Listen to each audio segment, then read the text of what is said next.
اللهم بارك لنا في رجب وشعبان وبلغنا رمضان.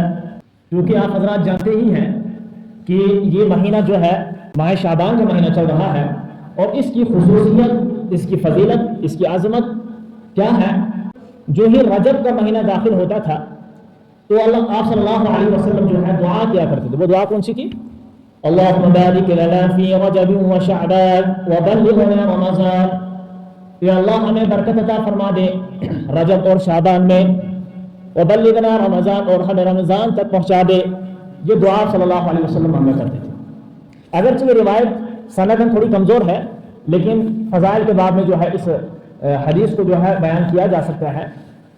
گویا کہ اس حدیث سے پتہ چلتا ہے کہ جو ہی رجب کا مہینہ داخل ہوتا تھا تو آپ صلی اللہ علیہ وسلم جو ہے دعا کیا کرتے تھے، یا اللہ ہمیں رجب اور شعبان کے مہینے برکت عطا فرما اور رمضان کے مہینے تک پہنچا دے.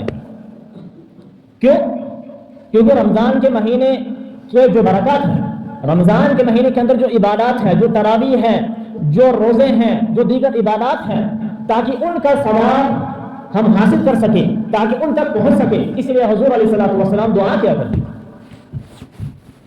اور اس دعا مبارک سے یہ بھی پتہ چلتا ہے کہ جہاں رجب کا مہینہ فضیلت والا ہے، جہاں رمضان کا مہینہ فضیلت والا ہے، وہیں پر شعبان کا مہینہ بھی فضیلت والا ہے. اس شعبان میں جو ہے پریکٹس کی جاتی ہے تاکہ رمضان کے لیے انسان تیار ہو جائے، تاکہ اس رمضان کے لیے انسان کیا ہو جائے؟ تیار ہو جائے. کیونکہ رمضان المبارک بابرکت والا مہینہ ہے اور اس میں روزے فرض کیے گئے ہیں. یہ ایسا مہینہ ہے جس میں تراویح سنت ہے، سنت مؤکدہ ہے، اور جس میں قرآن کا پورے مہینے ایک بار سننا بھی سنت ہے. لہذا یہ الگ الگ سنتیں ہیں.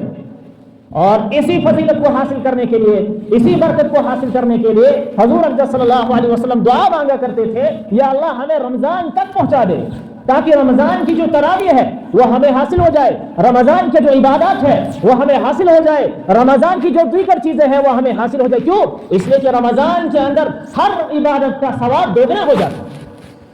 ہمیں اس کی عظمت کا پتہ نہیں ہے، ہمیں اس کے احترام کا پتہ نہیں. اس پر جو ملنے والا ہے وہ یہاں پر ملنے والا نہیں ہے، وہ آخرت میں ملے گا. لہذا میرے دوستو، یہ شعبان جو ہے یہ ایک مقدمہ ہے رمضان کا. اس میں ریہرسل کی جاتی ہے، اس میں مشق کی جاتی ہے، پریکٹس کی جاتی ہے، تاکہ آگے جو ہے آئندہ رمضان میں انسان روزے کے لیے تیار ہو جائے. آگے جو رمضان آنے والا ہے اس میں جو تراویح ہے اس کے لیے انسان کیا ہو جائے؟ تیار ہو جائے. اسی لیے جو ہے اس شعبان میں روزہ آپ صلی اللہ علیہ وسلم رکھا کرتے. حضرت عائشہ رضی اللہ تعالیٰ عنہ فرماتی ہے، بخاری شریف کے اندر روایت موجود ہے، وہ فرماتی ہے کہ حضور علیہ السلام کسی مہینے کا پورا مکمل روزہ نہیں رکھا کرتے تھے سوائے رمضان کے، سوائے، اور کسی مہینے کی کثرت سے روزہ نہیں رکھا کرتے تھے سوائے شعبان کے. ادھر رمضان کے مکمل روزے تو رکھنے وہ تو فرض ہے، لیکن شعبان کے روزے کثرت سے رکھا کرتے تھے. شعبان کے روزے کیا رکھا کرتے تھے؟ کثرت سے. اور بلکہ حضرت عائشہ رضی اللہ تعالیٰ عنہ یہاں تک فرماتی ہیں کہ حتی نقول لا یفطر، کہ وہ سمجھن کہ شاید وہ کہیں حضور روزہ نہیں چھوڑنے والا ہے کہ مسلسل روزہ رکھے گا. اور پھر کبھی حتی نقول، یہاں تک میں کہتی ہوں کہ یفطر ویسا کھانا حضور روزہ. اور دوسری حدیث ہے ترمذی کے اندر حدیث موجود ہے جس کے راویہ بھی حضرت عائشہ رضی اللہ تعالیٰ عنہ ہے.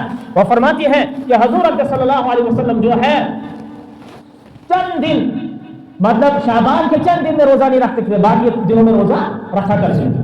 بلکہ حتی یصوم کل، آگے روایت میں کیا آتا ہے؟ حتی یصوم کل، بلکہ پورے کے شعبان کے مہینے میں کیا رکھا کرتے تھے؟